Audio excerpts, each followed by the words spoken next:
সম্মানিত আশেকি রসুল ও হোসাইনে মুসলমানদের প্রতি আমার অন্তরের অন্তঃস্থল থেকে সালাম জানাচ্ছি। আসসালামু আলাইকুম আরহামতুল্লাহ বারাকাতুহ। আজ 14ই মহরম 1446 হিজরি, রোজ শনিবার।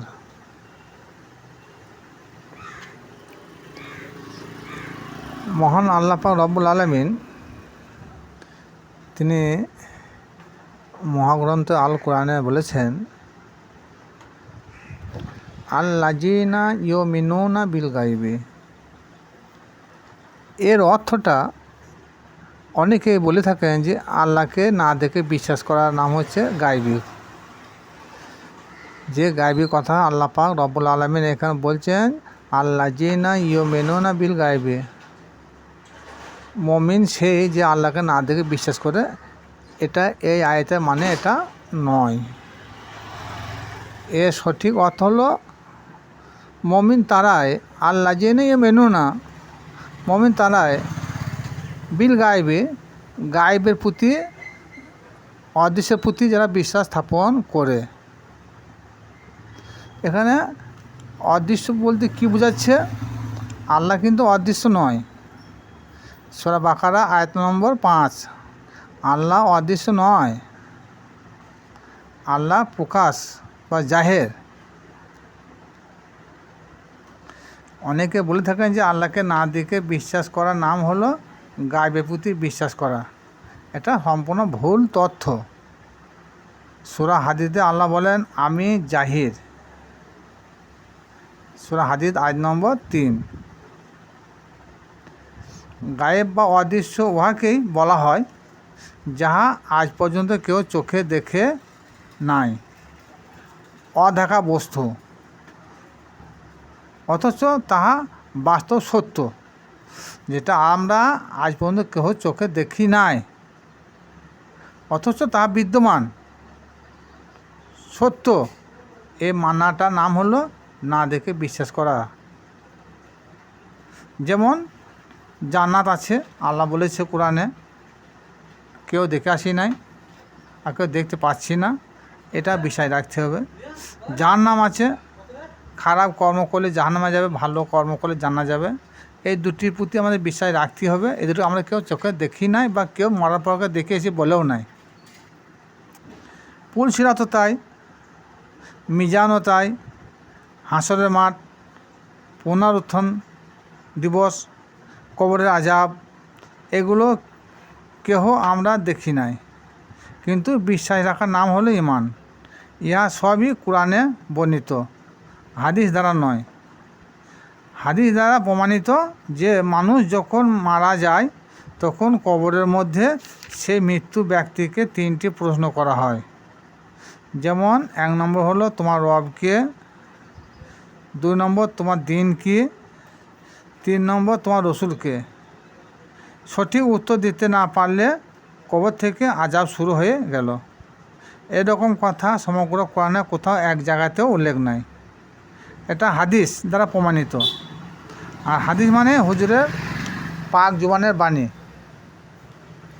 মাটির কবরে যে আযাবের মৃত্যু ব্যক্তির যে সওয়াল জবাবের কথা বলা হয়েছে, এটা কিন্তু গায়েব।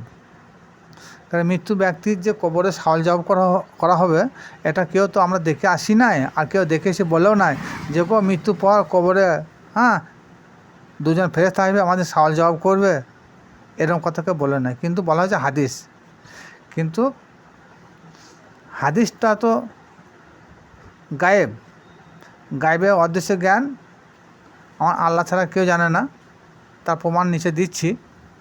কারণ কেউ তো আর মৃত্যুর পর ঘুরে আসে নাই যে বলবে গো কবরে দাফন করার পর মন কারণে কি বেশি প্রশ্ন করেছে, মৃত্যুর ব্যক্তির কবরের মধ্যে প্রশ্ন করা হবে, এটা আল্লাহ বলেন নাই।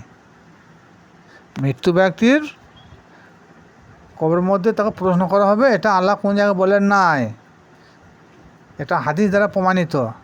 আর কেউ যদি বলেন যে এটা হুজুর পাক সাল্লাল্লাহু তাআলা আলাইহি সাল্লাম বলেছেন, তাহলে তিনি ভুল বলেছেন।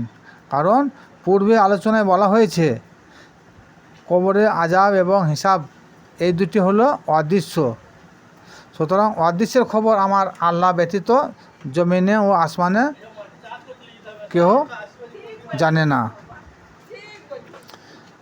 সূরা নামল আয়াত নম্বর 65। এখন মোবাইলের যুগ, খুললে বুঝতে পারবেন। এই সূরা নামলে 65 নম্বর আয়াতে আল্লাহ বলেন, সপ্তম জমিন ও আসমানে যাহা কিছু আছে আমি ব্যতীত তারা কেহ গায়বী বা অদৃশ্যের বস্তুর প্রতি তাদের জ্ঞান নাই। তাহলে কবরে আযাব এবং সওয়াল জবাব হবে, এই কথা হুজুর পাক সাল্লাল্লাহু তাআলা আলাইহি সাল্লাম কেমনে বলেন? আর যদি এই কথা কেউ বিশ্বাস করে তাহলে জানব সেই ব্যক্তি আল্লাহকে অস্বীকার করেছে। এবং আল্লাহ ও তিনার আয়াতকে যদি কোনো ব্যক্তি অস্বীকার করে তাহলে সে ব্যক্তি কাফের হয়ে যাবে। আল্লাহর একটা কোরআনের আয়াতকে যদি কেউ অবমাননা করে তা সে ব্যক্তি কাফের হয়ে যাবে। মাটির কবরে আযাব সম্পর্কে পূর্বে লিখিত অনেক কথা আলোচনা করা হয়েছে। মুর্দা ব্যক্তির দাফন হয়, জিন্দা মানুষের দাফন হয় না, দাফন হয় মুর্দা ব্যক্তির। এবং মুর্দা ব্যক্তির কবরে আযাব হলেও বা কি, না হলেও বা কি, কারণ সে তো মৃত্যু হয়ে গেছে।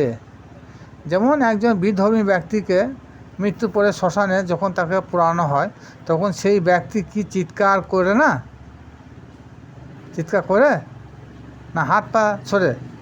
কিচ্ছু হয় না, তার মধ্যে কোনো সারা শব্দই পাওয়া যায় না। তদ্রূপ মাটির কবরে সেরকম হালত।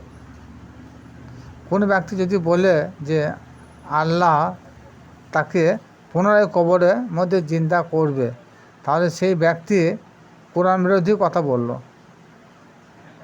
আল্লাহ কবরের মধ্যে মৃত্যু ব্যক্তি জিন্দা করতে পারবেন না, এরকম কথা আমি বলতে চাই না। আল্লাহ পাক তিনি নিজের মুখে পাক কালামুল্লাহ বলেছেন, সূরা মুমিনিনে 46 ও 11 নম্বর দুটো আয়াতে আছে যে আমি প্রতিটি মানুষের দুটি জীবন ও দুটি মরণ দিয়েছি। কটা বললাম? দুইবার মরণ, দুইবার জীবন। প্রথম জীবন মায়ের উদরে, মায়ের উদর থেকে 10 মাস 10 দিন ভূমিষ্ঠ হওয়ার পর 50-60 বছর পর যদি মৃত্যু হয়, তারপরে যখন কবর হবে, কবর পর যখন হাসরের মাঠে তোলা হবে তখন একবার তাকে জীবন দেবে। কিন্তু মৃত্যুর পর কবরে যখন দাফন করা হবে তখন একবার হিসাবের জন্য জীবন দেওয়া হবে, এরকম কথা আল্লাহ একবারও বলেন নাই। এটা হাদিসের কথা, কোরআনে আছে, এ কথা কেউ প্রমাণ করতে পারবে না। আল্লাহ এটাও বলেছেন যে হাসরে মাঠে বিচার দিবসে সকল ব্যক্তিকে কবর হতে তোলা হবে। সব ব্যক্তির কি কবর হয়েছে? তাহলে আল্লাহ কবর হতে কীভাবে তুলবে? বিধর্মীদের তো কবরই হয় না, তাহলে তাদের কিভাবে কবর হতে তোলা হবে? আল্লাহ কিন্তু ঠিকই বলেছেন, আমাদের বোঝার ভুল। আল্লাহ মিথ্যা বলেন নাই যে মৃত্যুর পর হাসর দিবসে কবর থেকে প্রত্যেকটা ছেলে মেয়ে আবাল বৃদ্ধ বনিতা সকলকে কবর থেকে তোলা হবে। কিন্তু আমরা যে কবরের কথা ভাবছি সেটা নয়। তাহলে একজন হিন্দু, ইহুদি, কিছু যত রকমের মুসলমান ব্যক্তি যত জাত হোক না কেন, তাদের তো কবর হয় না, তাদের সব কুড়ি দেওয়া হয়। তাহলে সেই লোকগুলো তো কবর হয় না, তো কবরের কথাটা এখানে বললে কেন আল্লাহ? তাহলে এই কবর সম্বন্ধে আমাদের সেই জ্ঞানটাই নাই। এখানে যে কবরের কথা আল্লাহ বলেছেন সেই কবরটা হচ্ছে রূপক কথা। এই কবর, মাটির কবরে কোনো আযাবের কোনো ঘটনাই নাই। আর কবরের যেটা হাদিস শরীফে যেটা এসেছে সেটা কিন্তু পুরো রূপক ভাষা। কারণ আল্লাহ নবী কোনদিন চান নাই যে আমি হাদিস দ্বারা আমি কোরআনের আয়াতকে ঢেকে দেবো, হ্যাঁ, এরকম তিনি কোনদিন চান নাই বা বললেন নাই। তিনি এটাও বলেছেন যে আমার হাদিসের বিপক্ষে যদি কোনো কোরআনের আয়াত থাকে তোমরা আমার হাদিসটা বাদ দেবে, কোরআনটাকে মেনে নেবে। এই কথাটা আল্লাহ পাক রব্বুল আলামিন বলেছেন। সুতরাং কবরে যে 3টি সওয়াল জবাব হবে এই কথাটা কোরআন ভিত্তিক কোনো প্রমাণ নয়, হাদিসে বলেছে, এটা সম্পূর্ণ মিথ্যা 52টি হাদিস। কারণ তাহলে আল্লাহ কোরআন মার খেয়ে যাচ্ছে। আল্লাহ কোরআন বলছে তোমাদের 2টি জীবন দিয়েছি আর 2টি মরণ দিয়েছি। তাহলে মায়ের পেটে একটা জীবন আর কবর থেকে তুলে যখন হাসর মাঠে যাওয়া হবে তখন একটা জীবন। তাহলে 3টি জীবন দেয় নাই। 3টি জীবন হলে কবরের জীবনটা আমরা মানতাম। সুতরাং এটা সম্পূর্ণ রূপক ভাষা। কবরের যে সওয়াল জবাবের কথা যেটা বলা হয়েছে, কবরের আযাবের কথা যেটা বলা হয়েছে, এটা সম্পূর্ণ মিথ্যা। ভিডিওটা যারা দেখছেন তারা লাইক ও শেয়ার করবেন। খোদা হাফেজ। কবরে সওয়াল জবাব হবে না? না, না।